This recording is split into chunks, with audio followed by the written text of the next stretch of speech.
Presence. Okay. இந்த படம் வந்து கொஞ்ச நாளைக்கு முன்னாடி ரிலீஸ் பண்ணாங்க. இந்த படம் வந்துட்டு எந்த மாதிரி ஒரு பேய் கதை ஸ்டோரினாக்கா, அதாவது மனுஷங்க பார்வையிலிருந்து காட்டாம, அந்த கோஸ்ட் பார்வையிலிருந்து காமிப்பாங்க. அதாவது வந்து இந்த கோஸ்ட் பார்வையில மனுஷங்க எப்படி இருக்காங்க, அதுதான் இந்த படத்தோட கதை. அதை வந்து டேரக்டர் வந்து செம்மையா காமிச்சிருக்காரு எல்லாத்துக்கும். ஓகேவா? இந்த படம் உண்மையா ஸ்லோவா தான் போகும். ஆனா உண்மையில வந்து ட்விஸ்டா போகும்னு சொல்லலாம். ஓகேவா? கடைசி கட்டம் வந்து உண்மையை செம்ம ட்விஸ்டா இருந்துச்சு நான் பார்த்த வரைக்கும்.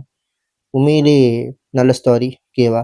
அந்த கோஸ்டால அந்த வீல்ல என்ன நடக்குது, அந்த கோஸ்டால வீல்ல என்ன பண்ண முடியும், அதெல்லாம் வந்து அவ்வளோ ட்ரில்லியம் காமிச்சிருந்தாங்க படத்துல.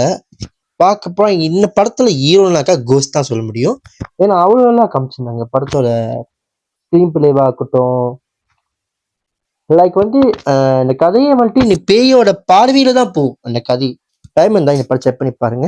பட் ஸ்லோவாக தான் போகும். ஆனால் உண்மையிலே வந்து ஸ்லோ படம் தான் பார்க்குறீங்க இருந்தீங்கனாக்கா இந்த படம் பாருங்க, உங்களுக்கு கண்டிப்பாக பிடிக்கும்.